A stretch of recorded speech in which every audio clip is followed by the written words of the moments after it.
अगर आप भी चाहते हैं कि एसएस फिल्म्स मोतिहारी के ऑडियो वीडियो सबसे पहले आप तक पहुंचे, तो इस चैनल को सब्सक्राइब करें और साथ ही बेल आइकन को दबाना ना भूलें। स्टूडियो काहो डीजे रंजन राज कहाँ गाँव बता DJ Kanchan Raj Hajipur Vaishali.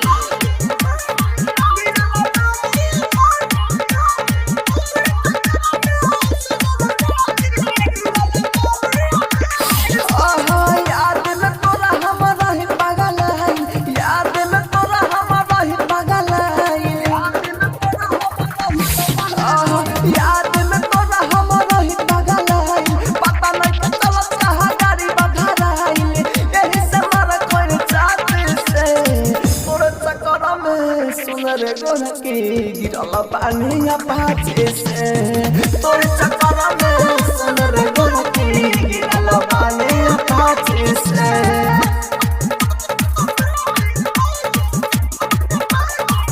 Mix by AG recording studio DJ Kanchan Raj Hajipur Vaishali.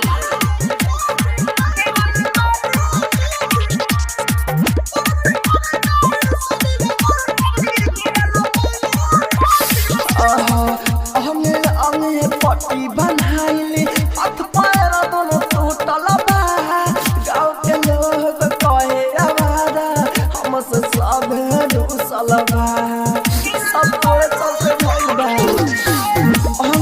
अंगे पट्टी बनाइली हाथ पैर दोनों टूटल बा गाँव के लोग कहे आवारा हमसे सब रूसल बा। दिलवा के हमारा कारण से गोरी दिलवा के हमारा कारण से गोरी फिरते गोरी राती से तोरे चक्कर में सुना रे गोरकी गिरल पाने पाछे से तोरे चक्कर में सुना रे छौरी गिरल पाने पाछे से। Mix by AG recording studio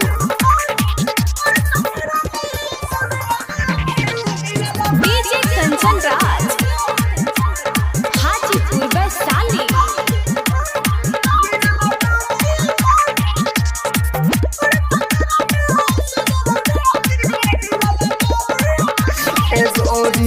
writer मोनो जयन के बस में रह नया बहुत रे देखी ना जब तोहरा के होला जियल मुसाकिला रे सब तोहरा चलते भइल बाटे ओरी राइटर मोनो जयन के बस में रह नया बहुत रे देखी ना जब तोहरा के होला जियल मुसाकिला रे राहु राजा धानी लगे करे जा राहु राजा धानी लगे गोरी बच्चे नया बतोरा ढाचे से तोरे चक्कर में सुना रे गोरकी गिरल पानिया पाछे से तोरे चक्कर में सुना रे गोरकी गिरल पानिया पाछे से।